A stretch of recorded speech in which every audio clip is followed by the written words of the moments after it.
Programme four site کے ایک اور ایپیسوڈ کے ساتھ میں ہوں آپ کی میزبان سمین نواز۔ اپنے آج کے اس پروگرام میں ہم کچھ بات چیت کریں گے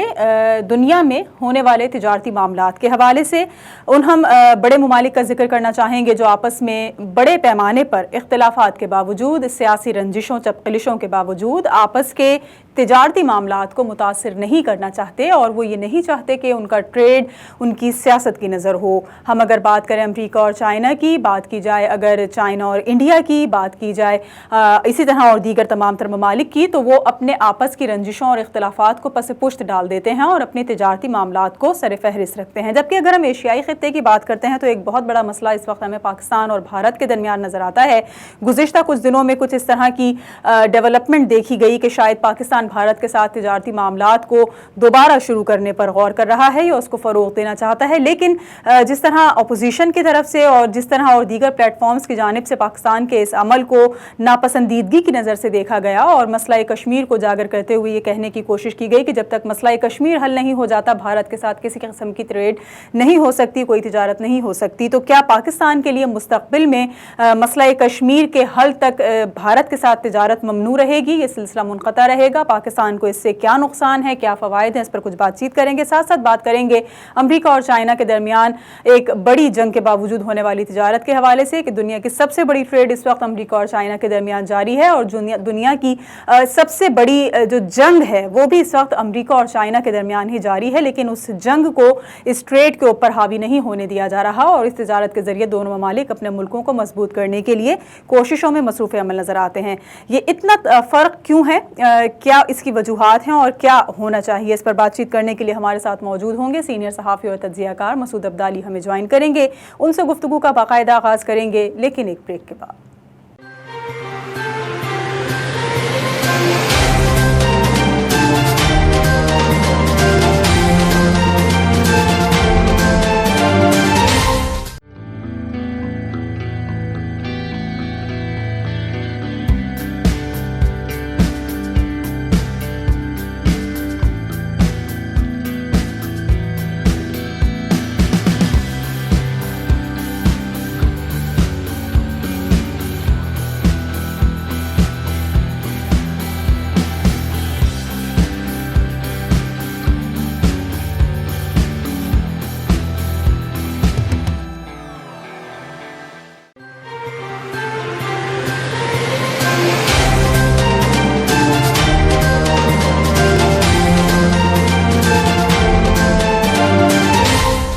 ویلکم بیک ناظرین، پروگرام فور سائٹ میں ایک بار پھر آپ کو خوش آمدید کہیں گے، اور جس طرح بریک پہ جانے سے قبل بات ہو رہی تھی عالمی تجارتی معاملات کی، اہم اور بڑے ممالک کے درمیان جو تجارتی روابط اور تعلقات ہیں اس میں وہ تمام تر اختلافات پس پش چلے جاتے ہیں، جس کو لے کر شاید یہ گمان کیا جاتا ہے کہ اب ان ملکوں کے درمیان کسی قسم کی جو ہے وہ جنگ شروع ہو سکتی ہے یا اختلافات کافی حد تک بڑھ سکتے ہیں۔ کیا کچھ ہونے جا رہا ہے اور بڑی قوتیں آپس میں تجارت کو لے کر کتنا سنجیدگی کا مظاہرہ کرتی نظر آ رہی ہیں، اس پر ہم بات چیت کریں گے۔ سینئر صحافی اور تجزیہ کار مسعود عبدالی ہمارے ساتھ موجود ہیں۔ بہت شکریہ مسعود صاحب، وقت دیا سر آپ نے۔ سب سے پہلے سر امریکہ سے ہم شروع کر لیتے ہیں۔ ہم اگر دیکھتے ہیں امریکہ کے تجارتی معاملات کے حوالے سے تو نہ صرف یہ کہ اس کا سب سے بڑا حریف چائنا کے ساتھ ایک بڑے پیمانے پر تجارت کا سلسلہ جاری ہے، بلکہ اور دیگر تمام تر جو خطوں کے ممالک ہیں جن میں اگر بھارت کی ہم بات کریں تو بھارت کے ساتھ بھی امریکہ کی بڑے پیمانے پر تجارتی تعلقات کے لیے جو ہے وہ کافی زیادہ ہم دیکھتے ہیں کہ آگے پروجیکٹس چل رہے ہیں یا مختلف منصوبے ایسے ہیں جس کو تجارت کے زمرے میں لیا جا سکتا ہے، اور بھی ایسے دیگر ممالک ہیں جن کے ساتھ امریکہ کے تجارتی روابط قائم ہیں۔ چائنا کے ساتھ جو اس وقت تجارتی روابط ہیں اس کو آپ کس طرح سے دیکھتے ہیں؟ کیونکہ چائنا اس وقت ہمیں ایران کی حمایت میں بھی بات کرتا ہوا نظر آ رہا ہے، اور چائنا ویسے ہی امریکہ کا ایک بڑا حریف تصور کیا جاتا ہے۔ تو اس وقت امریکہ اور چائنا کے مابین جو تجارتی معاملات ہیں یہ کس سطح کے ہیں؟ دیکھیں سمی، جیسے آپ نے کہا کہ یہ ممالک آپس میں تعلقات جیسے بھی ہوں یہ کاروباری روابط ضرور رکھتے ہیں، اور اصل بات ہے کہ دنیا میں جو اس وقت جو تعلقات کے بنیاد وہ ہے ہی معیشت، یعنی معیشت کی بنیاد پر تعلقات ہے، بلکہ جنگ بھی معیشت کے لیے ہی کی جاتی ہے۔ مثلا اس وقت جو بڑا بنیادی اختلاف نظر آ رہا ہے امریکہ اور چین کے درمیان وہ بحر الکاہل کے بحری راستے کی جیسے ایکسیس کے لیے، کہ وہ امریکہ چاہتا ہے کہ بحر الکاہل کا سارا راستہ جو خاص طور سے بحر جنوبی چین سے جو بحر ہند میں آنے کا راستہ ہے آبنائے ملاکا کے ذریعے، وہ بلا روک ٹوک وہاں پر آزادانہ جہاز رانی ہو سکے۔ جبکہ چین ان علاقوں میں یعنی جو بحر جنوبی چین کے بہت سارے جگہوں پر اس نے مصنوعی یعنی مصنوعی جزیرہ بنا کر کے وہاں پر اپنے عسکری تنصیبات قائم کر دی، جس کے اوپر امریکہ کا اختلاف ہے. تو وہ بنیادی طور پر معیشتی کا معاملہ ہے. اسی طرح یہی معاملہ آپ دیکھیں کہ ترکی یعنی جو ترکی میں اور یورپ کے ممالک میں معاملہ ہے کہ ترکی جو ہے وہ چاہتا ہے کہ مشرقی بحر روم کے اندر جو ہے اسے مکمل آزادی ہو منرل تلاش کرنے کی، معدنیات تلاش کرنے کی. اچھا، اب جب امریکہ اور چین کے درمیان ہم دیکھتے ہیں تو امریکہ اور چین کے تعلقات تو میں نے جب سے یعنی ہوش سنبھالا میں نے کبھی ان کے تعلقات اچھے نہیں دیکھے. وہ حریف ہیں ایک دوسرے کے مخالف ہیں. بعض اوقات انہوں نے ویتنام کے میدان میں تو باقاعدہ جنگ لڑی ہے ایک دوسرے کے خلاف. اسی طرح شمالی کوریا کی جنگ کے دوران دونوں نے جنگ لڑی ہے.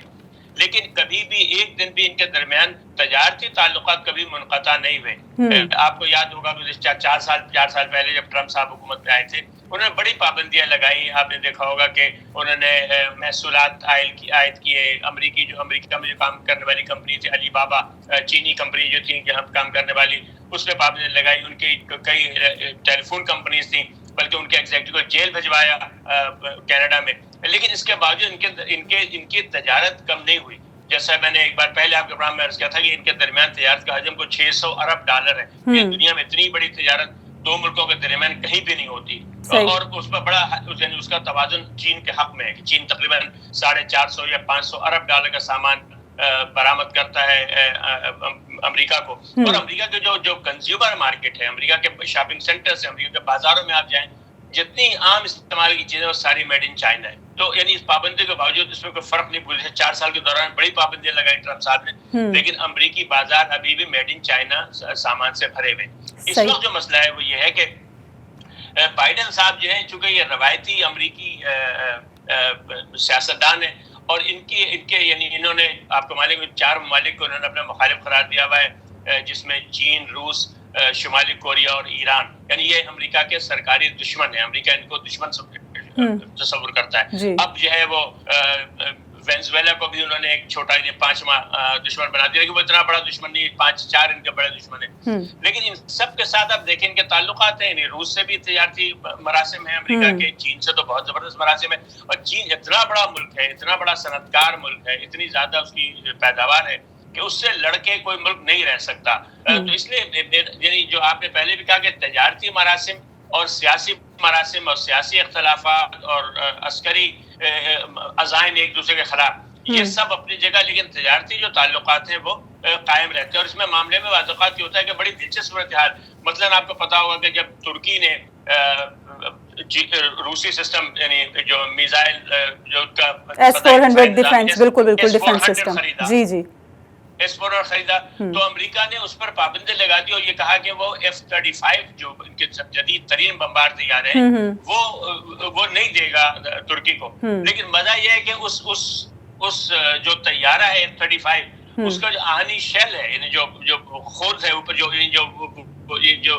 شیل ہے وہ جو ہے ترکی میں بنتا، ترکی سے آ رہا ہے. اب بھی مزہ یہ کہ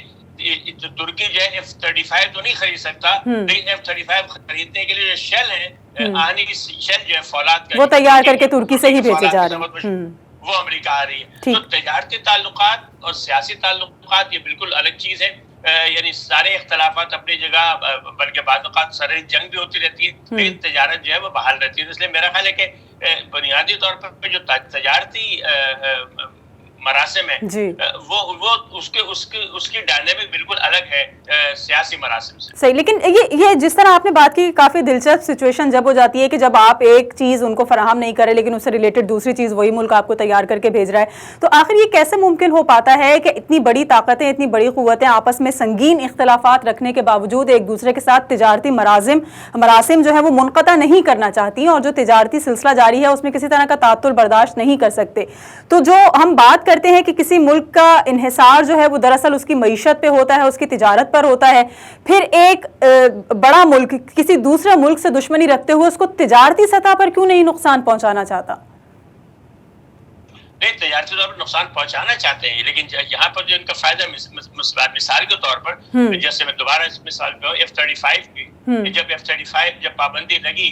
آپ کو معلوم امریکہ میں قانون ہے، یہ ایک ضابطہ باقاعدہ کانگریس نے منظور کیا ہے کہ اگر آپ امریکہ کے دشمنوں کو بڑا کام سے بڑا کاروبار کریں گے، جیسے میں نے عرض کیا 4 دشمن جن کے ہیں روس، چین، ایران اور شمالی کوریا، ان سے اگر تجارتی معاہدہ کریں گے تو اس صورت میں امریکہ جو ہے وہ اپنی تجارتی پالیسی میں نظر ثانی کرے گا. تو اس قانون کے تحت ہندوستان میں پابندی لگنی چاہیے تھی. کئی بار یہ بات کانگریس میں آئی، مطلب پہلے آپ کو یاد ہوگا کہ ہندوستان نے ایران سے معاہدہ کیا ان کے جو چابہار پورٹ کے حوالے سے اس کو ڈیولپ کرنے کا، لیکن باقاعدہ امریکی جو حکومت نے اس نے ایکسیپشن دیا، اس نے استثنا دیا امریکہ کو اور ہندوستان کو کہ ہندوستان چابہار کے اوپر جو ہے وہ کام جاری رکھ سکتا ہے. اور اس کو انہوں نے یعنی جو جواز پیش کیا امریکی حکومت نے وہ یہ کیا کہ چونکہ چابہار سے افغانستان کو یعنی مدد پہنچ رہی ہے، وہاں سامان وہاں جا رہا ہے، یعنی مواصلاتی مدد ہو رہی ہے افغانستان کو، اور چونکہ افغانستان میں امریکہ کے مفادات ہیں تو گویا غیر اس چابہار کو یعنی بندرگاہ سے امریکی مفادات کو فائدہ پہنچ رہا ہے، اگرچہ کہ وہ امریکی تجارتی پالیسی کے خلاف ہے کہ ہندوستان جو ہے وہ ایران کی مدد کر رہا ہے، لیکن اس مدد سے چونکہ بالواسطہ طور پہ امریکی مفادات کو افغانستان میں فائدہ پہنچ رہا ہے، لہٰذا انہوں نے اس کو انہوں نے استثنا دے دیا. اب دیکھیں دوبارہ یہی بات آ رہی ہے کہ ایک طرف یہ جو معاملہ ہے ہندوستان اب روس سے خرید رہا ہے S-400، یعنی وہی بنیاد پر جن کے بنیاد پر ترکی میں پابندی لگائی گئی، وہی چیز اب جو ہے وہ ہندوستان کر رہا ہے کہ S-400 وہ روس سے خرید رہا ہے. لیکن آپ کو پتا ہے کہ جو 4 رکنی اتحاد ہے چین کا گھیراؤ کرنے کا، یعنی امریکہ، آسٹریلیا، ہندوستان اور جاپان، کواد جس کو کہتے ہیں، اس کا ہندوستان رکن ہے. اور ابھی کوئی 1 مہینے پہلے انہوں نے مالابار ایکسرسائز کی ہے وہاں پر تمام 4 ملکوں نے مل کر کے. اس کے ابھی جو ایک چھوٹی کانفرنس ہوئی ہے، ورچوئل چھوٹی کانفرنس ہوئی ہے 2 ہفتہ پہلے، جس میں بائیڈن صاحب اور مودی اور آسٹریلیا اور جاپان کے وزیر اعظم شریک تھے، اس میں بھی یہ بات ہوئی ہے. تو بظاہر ایسا لگ رہا ہے کہ امریکہ جو ہے وہ اب کیا امریکہ S-400 کی وجہ سے وہ پابندی لگائے گا ہندوستان پر جو اس نے ترکی پر لگائی ہے؟ ظاہر ہے کہ ایسا نہیں کرے گا، اس لیے کہ اس کو ایرانی ہندوستانی بحریہ کی ضرورت ہے چین کے خلاف، چین کے ناکہ بندی کے لیے، چین کی نگرانی کے لیے، کیونکہ جو نکلنے کا راستہ ہے بحر جنوبی چین سے، وہ آپ نے ملاکا سے یعنی بحر انڈمان اور اس کے بعد بحر ہند ہے، اس پورے علاقے میں ہندوستانی بحریہ کی بہت اہمیت ہے. ہندوستانی بحریہ کی مدد کے بغیر امریکہ کے عسکری جو عزائم ہیں اس علاقے میں، یہ جو ان کے اہداف ہیں پورے نہیں ہوتے، تو اس کو ظاہر ہے کہ جیسے کہتے ہیں چشمپوشی کرنی پڑے گی اس معاملے سے. تو بات یہ کہ اصل اہمیت دنیا کے تعلقات میں تجارت کی ہے. یعنی یہ سارے معاملات جو ہوتے ہیں، جیسے میں نے عرض کیا کہ سیاسی مراسم اور عسکری مخاصمت، یہ سب اپنی جگہ ہے، بلکہ اس کی بنیاد بھی معیشت ہی ہے. اب تو یعنی صدر ٹرمپ جب حکومت تھے، وہ تو چونکہ منہ پھٹ آدمی ہیں، انہوں نے صاف کہا تھا کہ ہم نے بہت بڑی غلطی کی کہ ہم عراق میں گئے، اور ہم جب چلے گئے تھے عراق میں تو ہمیں چاہیے تھا ہم وہاں سے نہ نکلتے اور ان کو آئل فیلڈ میں قبضہ کر لیتے. تو یعنی یہ بات دوسرے صدر اس طرح کی بات نہیں کرتے، لیکن صدر ٹرمپ نے بات کہہ دی. تو مسئلہ یہ کہ جو جنگی عزائم ہوتے ہیں، جو مخاصمتیں ہیں، جو لڑائیاں ہیں، ان کا یہ بنیاد بھی دراصل معیشت ہی ہے. تو اس لیے مجھے اس میں کوئی تعجب نہیں ہے کہ سارے اختلافات کے باوجود امریکہ اور چین کے تجارتی مراسم بحال رہیں گے، بلکہ ان میں اضافہ ہوگا، اس لیے کہ اس کی وجہ سے اب جو کورونا کی وجہ سے یہ تو پہنچا ہے، اب اس کو تعمیر نو کا وقت ہے، اور تعمیر نو میں تمام ملکوں کو نئی منڈیاں تلاش کرنی ہے. تو میرا خیال ہے کہ پھر آپ کو پتا ہے کہ امریکہ کی بہت بھاری صنعت جو ہے وہ ہوائی جہاز کی ہے. بوئنگ، آپ کو معلوم بوئنگ 737 جس میں بڑی 1 سال تک پابندی لگی رہی، اس سے 3-4 کے بڑے حادثات ہوئے تھے. اب دوبارہ جو ہے وہ اس کے پابندیاں ختم ہوئی ہیں، انہوں نے اپنے ڈیزائن کو تبدیل کیا ہے، اب نئے سرے سے پیداوار شروع ہوئی ہے 737 کی. تو ظاہر سی بات، اور یہ بہت بڑا کاروبار ہے. اور چینی ایئر لائنیں ہیں وہ بہت بڑی یعنی ان کی گاہک ہے بوئنگ طیاروں کی. تو بوئنگ جو ہے وہ ان سے مذاکرات کر رہا ہے اپنے نئے جہاز بھیجنے کے لیے. تو اس وقت جب معیشتیں جو ہے وہ ان کی تعمیر نہ ہو رہی ہے، تو اس وقت لوگوں کو منڈیوں کی ضرورت ہے. تو میرا خیال یہ تجارتی مراسم جو ہے ساری جنگوں کے باوجود، اختلافات کے باوجود، سیاسی اور نظریاتی لڑائیوں کے باوجود، یہ مراسم نہ صرف رہیں گے بلکہ مجھے تو لگتا ہے کہ اس میں اضافہ ہوگا. سر یہ تو ہم نے مغربی ممالک کی بات کر لی, یہ تو ہم نے امریکہ کی بات کر لی, چائنا کی بات کر لی, لیکن اگر ہم بات کرتے ہیں پاکستان کی, اور جب ہم پاکستان کی طرف دیکھتے ہیں تو جو اس کا ہمسایہ ملک, سب سے بڑا دشمن سمجھا جانے والا ملک, یا جس کو سب سے بڑا حریف کہا جاتا ہے, بھارت, اس کے ساتھ محض اس بنیاد پر کہ چونکہ سیاسی اختلافات ہیں, چونکہ مسئلہ کشمیر کا سلسلہ درپیش ہے اور دیگر تمام طرح ایسی چیزیں ہیں, تو یہاں پر ہم تجارتی معاملات میں ہمیشہ رک جاتے ہیں. یہ دیکھتے ہیں کہ جو بھی پاکستان کی حکومت ہوتی ہے وہ تجارت کو یا ٹریڈ کے تمام تر معاملات کو پریشرائز ہو جاتی ہے اپوزیشن کے سامنے یا کچھ اس طرح کی چیزوں کے سامنے. تو اس طرح سے پاکستان کے بارے میں آپ کیا سمجھتے ہیں یا کیا کہنا چاہیں گے کہ وہ بھارت کے ساتھ تمام تر اختلافات کے باوجود تجارت کو کنٹینیو کرے گا, تو اس کے لیے کیا بہتری ہے یا اس میں اس کا نقصان ہے؟ دیکھیں اس کے جو معاشی اثرات ہیں تو ظاہر ہے کہ کوئی معاشیاتی بیان کر سکتا ہے. معاملہ ہندوستان اور پاکستان کا ذرا سا مختلف ہے دوسرے دنیا کے ممالک میں. دیکھیں امریکہ اور ایران کے درمیان, امریکہ اور چین کے درمیان, یا امریکہ اور ایران کے درمیان, امریکہ اور روس کے درمیان جو اختلافات لڑائیاں اصولی ہیں, نظریاتی ہیں, کہ وہ روس چاہتا ہے کہ اس کا اثرات ہو دنیا پر, تو امریکہ چاہتا ہے اس کا اثرات ہو دنیا پر. پھر امریکہ جو ہے اپنی ان کی جو برانڈ جمہوری برانڈ, میں کہتا ہوں امریکی برانڈ جمہوریت, وہ اس کو آگے, اس لیے کہہ رہا ہوں کہ ظاہر ہے کہ ان کو آزادی بہت پسند ہے لیکن فلسطینیوں کے بارے میں ان کو کوئی دلچسپی نہیں ہے, تو اس لیے یہ اپنے برانڈ کو آگے بڑھانا چاہتے ہیں. جو کہ چین چاہتا ہے کہ اس کا انفلوئنس ہو دنیا کے اندر, تو وہ اختلاف, لیکن ان کی آپس میں ایک دوسرے کے اوپر کوئی جغرافیائی کلیم نہیں ہے ایک دوسرے کے اوپر, کہ نہ ایسا نہیں ہے کہ امریکہ نے کسی علاقے پہ قبضہ کیا ہوا ہے, چین کا خیال ہے اس کے علاقے پہ امریکہ نے قبضہ کیا ہوا ہے. تو ان کے اختلافات جو نظریاتی نوعیت کی, کہ پاکستان اور ہندوستان کا معاملہ یہ ہے کہ پاکستان کا ایک موقف ہے کہ پاکستان کے ایک علاقے کے اوپر, ایک پورے علاقے کے اوپر امریکہ ہندوستان نے ناجائز قبضہ کر رکھا ہے, جو اقوام متحدہ بھی کہتی ہے کہ وہاں پر ریفرنڈم ہونا چاہیے. تو وہ چونکہ, اور پھر ابھی اس کو انہوں نے, پہلے تو متنازع تھا, اب تو ہندوستان نے اس کو اپنی ریاست بنا لیا ہے. تو امریکہ پاکستان کا ایک موقف ہے. مسئلہ معاملہ جو فرمانی اپوزیشن نہیں ہے. پاکستان میں ایک عام, پاکستان ہندوستان دونوں جگہ ایک عام تاثر ہے ایک دوسرے ملکوں کے معاملے میں, کہ یہ ان کا خیال ہے کہ جب تک, پاکستان کا خیال ہے کہ جب تک کشمیر کا معاملہ حل نہیں ہوتا اقوام متحدہ کے قراردادوں کی روشنی میں, ان سے ہم کسی قسم کے تعلقات نہیں رکھیں گے. اب اس کے جو تجارتی نقصانات ہیں وہ ظاہر ہے اس کا اسسمنٹ ہونا چاہیے, دیکھنا چاہیے اس کے بارے میں. لیکن بہرحال یہ سیاسی, نظریاتی اور اصل یہ اصولی بیانیے کی جنگ ہے. اگر پاکستان جو ہے وہ تجارت معاملے کو پس پش, لیکن مسعود صاحب ایک چیز تھوڑی سی میں یہاں پر سوال میں ایڈ کروں گی. مجھے یہ بتائیے کہ اگر ہم یہ بات کرتے ہیں کہ پاکستان یہ کہتا ہے کہ جی چونکہ جغرافیائی معاملہ ہے اور کسی حصے پر قبضہ کیا ہوا ہے, تو چائنا اور بھارت کا اگر ہم معاملہ دیکھتے ہیں تو یہاں پر ہمیں جو پچھلے دنوں سنکیانگ بیلٹ کے حوالے سے کچھ اس طرح کی سچویشن نظر آئی تھی, اور وہاں پر بھی کچھ سرحد کو کراس کر چائنیز فوجیوں نے یہ کلیم کیا تھا کہ یہ ان کی سرزمین ہے, ان کا خطہ ہے, اس پر قبضہ حاصل کرنا چاہا. لیکن ہم نے نہیں دیکھا کہ چائنا اور بھارت کے درمیان تجارتی معاملات جو ہیں وہ ڈسٹرب ہوئے ہوں یا منقطع ہوئے ہوں. ایسی صورتحال وہاں تو رونما نہیں ہوئی. ہاں بالکل. دیکھیں چین کا تو معاملہ بالکل الگ ہے دنیا سے. یعنی چین کی اگر پالیسی دیکھیں تو 25 سالوں سے چین کے لیے سب سے اہمیت اس کی اپنے تجارت ہے. یعنی اس کو کسی اور چیز سے اتنی دلچسپی نہیں ہے. یہی وجہ ہے کہ آپ دیکھیں کہ تائیوان جو ہے ایک طریقے سے باقی ریاست ہے ان کی, الگ ہو گیا ان سے, اور چین اگر چاہے تو اس پر قبضہ کر سکتا ہے. اور چین کا کلیم ہے اس کے اوپر, چین کہتا ہے کہ تائیوان جو ہے وہ فارموسا کہتے ہیں اس کو, کہ فارموسا جو ہے وہ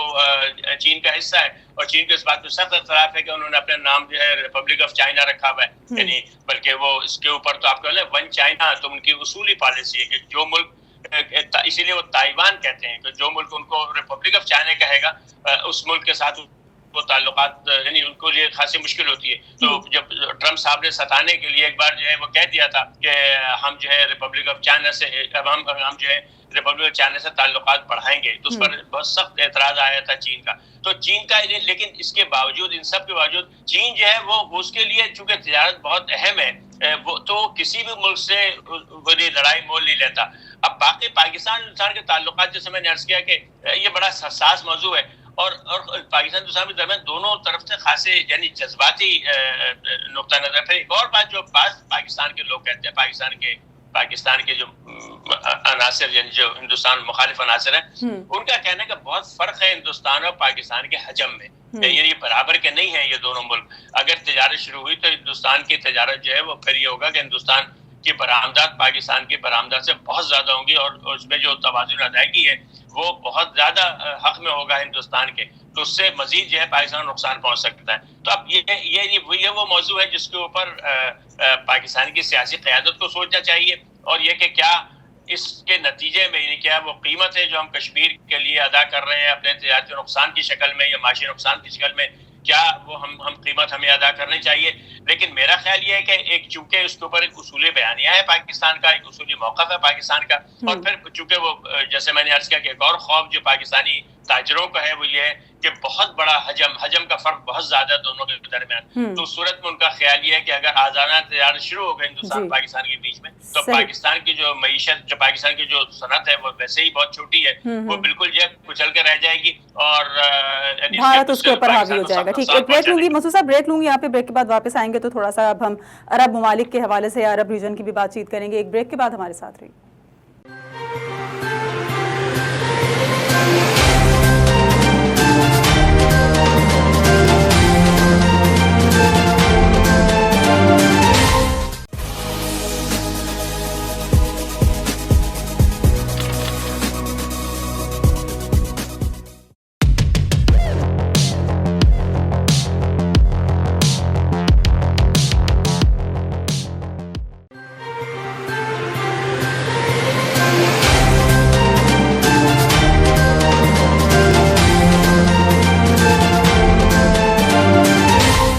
ویلکم بیک ناظرین, پروگرام فور سائٹ میں ایک بار پھر آپ کو خوش آمدید کہیں گے. سینئر صحافی اور تجزیہ کار مسعود عبدالی ہمارے ساتھ موجود ہیں اور ہم کچھ عالمی تجارتی معاملات کے اوپر بات چیت کر رہے ہیں. مسعود صاحب, مجھے تھوڑا سا یہ بتائیے کہ ہم نے دیکھا کہ جب ڈونلڈ ٹرمپ امریکہ کے صدر تھے تو انہوں نے خاص کر کے عرب خطے کو منتخب کیا, کیونکہ جو تیل کی صورتحال ہے یا تیل کی منڈیوں کی وجہ سے کچھ عرب ممالک میں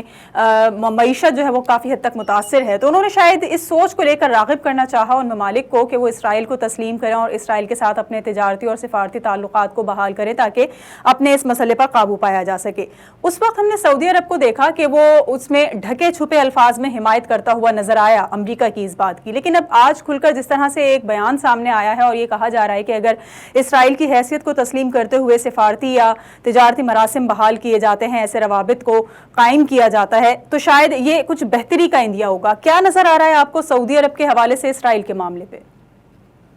دیکھیے, اگر شہزادہ فرحان جو ان کے وزیر خارجہ ہیں ان کا بیان پڑھیں تو وہ ان کے مرکز اصولی بیانیے کے عین مطابق ہے. انہوں نے یہ بات کہی ہے کہ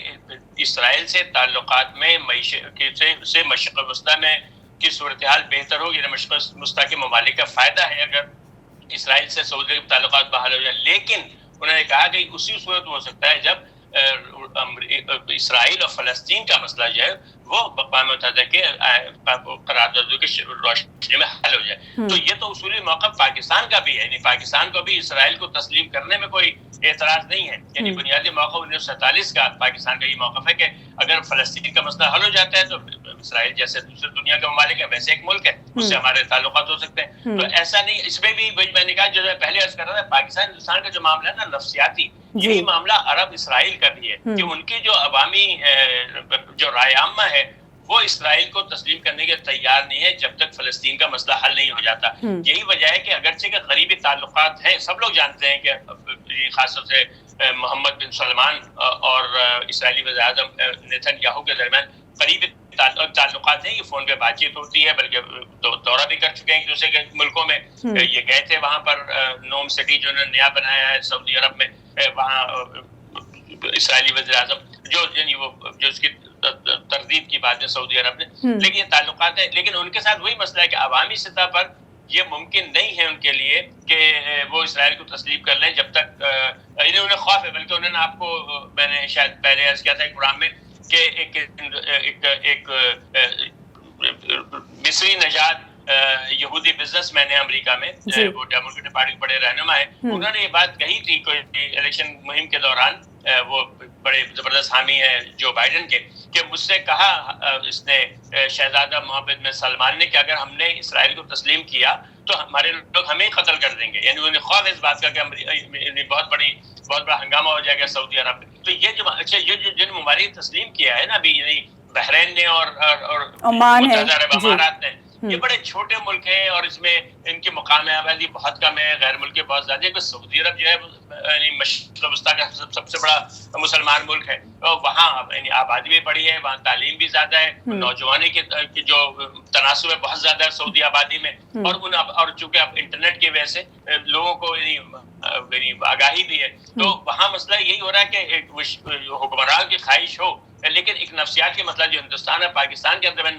ایک نظریاتی مسئلہ ہے ہمارا, کہ تجارت نظر آ رہی ہے, دھاگا ہم وہاں سے منگائیں تو شاید ہماری فیصل آباد کی صنعت کو زیادہ فائدہ پہنچے گا بجائے اس کے کہ وہ ہم امریکہ اور چین سے منگوائیں. لیکن ایک نفسیاتی مسئلہ ہے کہ پاکستانی عوام تیار نہیں ہے اس بات پر کہ وہ ہندوستان سے رابطہ رکھیں, تجارتی روابط قائم کریں جب تک کشمیر کا مسئلہ حل نہیں ہوتا. یہی حال مشرق وسطیٰ میں ہے کہ لوگوں کو چیزیں نظر آ رہی ہیں کہ کچھ وہ اسرائیل سے لڑائی جو ہے کسی کے حق میں نہیں ہے, اور اسرائیل بھی جانتا ہے کہ نہیں لڑائی کبھی بھی, جنگ کبھی بھی کسی ملک کے حق میں نہیں ہوتی, تشدد اور لڑائیوں سے جو ہے نقصان ہوتا ہے. لیکن وہ ایک نفسیاتی مسئلہ وہی ہے کہ جب تک فلسطین کا مسئلہ حل نہیں ہوتا تو وہ ان ممالک یہ جرات نہیں کر سکتے کہ رابطہ کریں. اور ابھی بھی جو سعودی وزیر کا جو بیان ہے وہ اسی بیانیے کے عین مطابق ہے کہ پہلے فلسطین کا مسئلہ حل ہوگا, اس کے بعد ہم رابطہ کریں گے. اگرچہ کہ یہ سفارتی تعلقات دونوں ملکوں کے اور علاقے کے حق میں ہیں, لیکن اس وقت نہیں ہوگا جب تک اس فلسطین کا مسئلہ حل نہیں ہوگا. لیکن مسعود صاحب, لیکن اگر ہم مصر کی یا اور دیگر ممالک کی بات کر لیں کہ جو اسرائیل کے ساتھ اس کو تسلیم کرتے ہوئے تعلقات رکھے ہوئے ہیں اور اس کی سفارتی اور تجارتی سطح پر جو ہے وہ آپس میں روابط قائم ہے, تو کیا ہم یہ دیکھ رہے ہیں کہ جو اسرائیل نے جن مسلم ممالک کے ساتھ تعلقات رکھے اور یہ کہہ کر تعلقات قائم کیے کہ ان کی جو معاشی صورتحال ہے اس میں کچھ بہتری آئے گی, تو کیا ایسا ہوا یا صورتحال وہی رہی جو اس سے قبل موجود تھی؟ دیکھیں یعنی کتنی تبدیلی آئی, جیسے میں نے عرض کیا کہ یہ تو کوئی معاشی ماہر بتا سکتا ہے, لیکن آپ دیکھیں کہ جو مصر ہے, مصر جو ہے وہ عرب میں تقریباً غریب ترین ممالک میں شامل ہے, تو حالانکہ ان کے روابط 1973 سے یعنی تو کوئی بہت دن یعنی 50-60 سال ہو گئے, لیکن کوئی خاص تبدیلی تو نہیں ہے, اس لیے کہ عوام کے اندر پذیرائی نہیں ہے. یعنی اسرائیلی کمپنی کے ساتھ آسان نہیں اسرائیلی کمپنی جا کے قاہرہ میں دفاتر قائم کر دے, یعنی تعلقات سرکاری سطح پر تو موجود ہیں لیکن عوامی سطح پر نہیں ہے. تو باہمی تعلقات, تجارتی تعلقات کا فائدہ تب پہنچتا ہے جب عوامی سطح پہ پذیرائی ہو. مطلب ترکی کی کمپنی اگر پاکستان میں کاروبار کرے گی, عام لوگ ترکی وہاں جائیں گے اور ترکی کو کوئی خوف ڈر نہیں ہوگا. لیکن اسرائیلی کمپنیاں اگر اپنے دفاتر قائم کریں گی مصر میں تو میرا خیال ہے ان کو مزاحمت کا سامنا کرنا پڑے گا. اس لیے جب تک دل نہ ملتے ہوں اس قسم کے تعلقات سے تجارتی فائدہ نہیں ہوتا, خاص جب نفرتیں ہوں دلوں میں, جیسے پاکستان کے درمیان ایک عوام کی سطح پر نفرت سی ہے, اس میں اس قسم تجارتی تعلقات سے کوئی خاص فائدہ مجھے نظر نہیں آتا کم از کم. صحیح, ٹھیک, بہت شکریہ. مسعود عبدالی ہمارے ساتھ موجود تھے, سینئر صحافی اور تجزیہ کار, اور ہم کچھ بات چیت کر رہے تھے عالمی تجارتی معاملات کے حوالے سے کہ جس طرح سے امریکہ کے اپنے حریف ملکوں کے ساتھ تجارتی معاملات دن بدن بہتر ہو رہے ہیں, اور ماضی میں جو جب خلش رہی ہے یا جو اختلافات رہے ہیں اس کے باوجود وہ تجارتی سطح پر اپنے تعلقات کو خراب نہیں کرنا چاہتے. اسی طرح سے ایشیائی خطے کی اگر بات کی جاتی ہے تو یہاں پر بھی ہمیں سیم سچویشن نظر آتی ہے, لیکن جو پاکستان اور بھارت کا معاملہ ہے وہاں پر ہم تجارت کو دیکھتے ہیں کہ سیاسی معاملات میں یا جغرافیائی وجوہات کی بنیاد پر تجارتی تعلقات کو نہیں بحال کرنے کی جانب سوچا جا رہا. آج کے اس پروگرام کے لیے فی الحال اتنا ہی. اگلے ہفتے ایک اور پروگرام کے لیے آپ کے سامنے حاضر ہوں گے. پروگرام ٹیم کے ساتھ سمین نواز کو اجازت دیجیے. رہنے کے بعد